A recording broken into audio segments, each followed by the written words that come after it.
So just a real quick disclaimer before I get into the video. There are like 5 billion people in my house right now and some animals. So if you hear some things in the background, you'll know why. Hello everyone, welcome back to my channel. I am so glad that you're here as we are back on our Esther Bible study. I'm super excited for today's video, but before I get into it, please give this video a like if you enjoy any part of it. Also, please subscribe to my channel just so I know that you are enjoying these videos and that you want me to make more. I mean, I want to make more anyways, but if you want to subscribe and also turn on post notifications so that you can see when I make a new video, I would really appreciate it, and I think that you would enjoy that a lot. So let's go ahead and get into today's video. We are in chapter 6 of Esther, and as you can tell by the title, it is about coincidences. Do they exist? Do they not exist? Is this something that we can figure out? Well, let's see if we can do it today. So if we have a little bit of a recap, we know that last chapter, Esther asked Haman and the king to come to a banquet. And she's about to do something pretty crazy and pretty awesome, which we will talk about in next chapter. But we see also that Haman is still not happy, not satisfied, even though he has everything that he could ever dream of, because he is just a person that will never be satisfied as long as Mordecai and the Jews are still alive. So let's get on into the chapter for today. We'll start in verses 1 through 7. Pretty much going to read like a good chunk just because it lays everything out perfectly. And then I'll explain the rest of the chapter and we'll kind of just tie everything together and see if coincidences are real or if they're fake news, okay? So let's get into it. Verse 1 says, "That night the king could not sleep, so he ordered the book of the Chronicles, the record of his reign, to be brought in and read to him.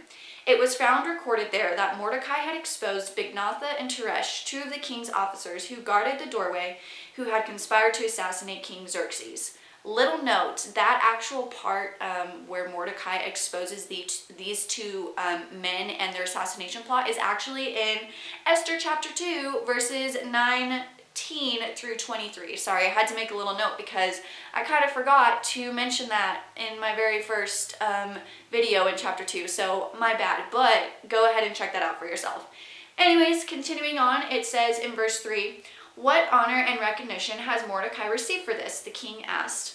"Nothing has been done for him," his attendants answered. And the king said, "Who is in the court?" Now Haman had just entered the outer court of the palace to speak to the king about impaling Mordecai on the pole he had set up for him. And if you remember, he set up that pole for him in the last chapter with intention to kill Mordecai on it, which is crazy.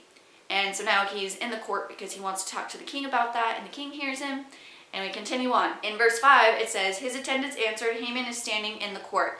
'Bring him in,' the king ordered. And when Haman entered, the king asked him, 'What should be done for the man the king delights to honor?' And now Haman thought to himself, 'Who is there that the king would rather honor than me?'" So I'm not going to read the rest of the chapter because I'm just going to kind of explain Haman's idea of honor. So pretty much he's like, well, obviously the king is asking this question because he wants to honor me. So what do I want? I want to ride on a horse that the king has ridden. I want to wear a royal robe that the king has ridden. And I want people to parade around me through the city and say, this is what is done for the man who the king delights to honor. So he makes these suggestions and the king's like, cool, great. Now go do that for Mordecai.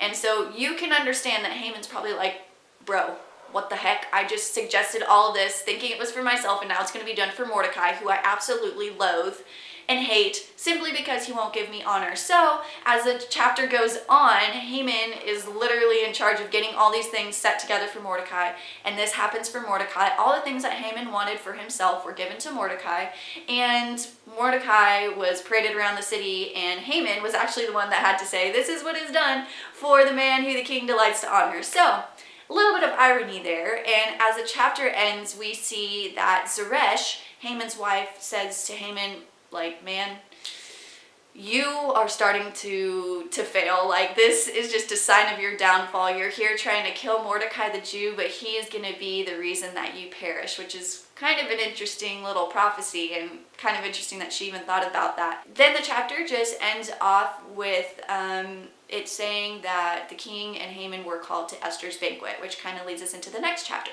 But as you can tell from this video, the title is about coincidences and not really about vanity or irony. It's about coincidences because something that really struck me about this chapter was just how many coincidences there were. So we have a couple of coincidences that occurred that I think are quite crazy and really not so coincidental, and that is one, that the king couldn't sleep, that he wanted the chronicles read to him, that the chronicles that the attendant brought just so happened to be about Mordecai's assassination exposing, and then the last one was that Haman happened to be walking around in the court during this time so that he would be the one to be asked how to honor the man that the king wants to honor. So the thing that I really want to talk about in this story, the thing that really hit me about this chapter, was that there are no such thing as coincidences. Coincidences don't exist, because if there are coincidences,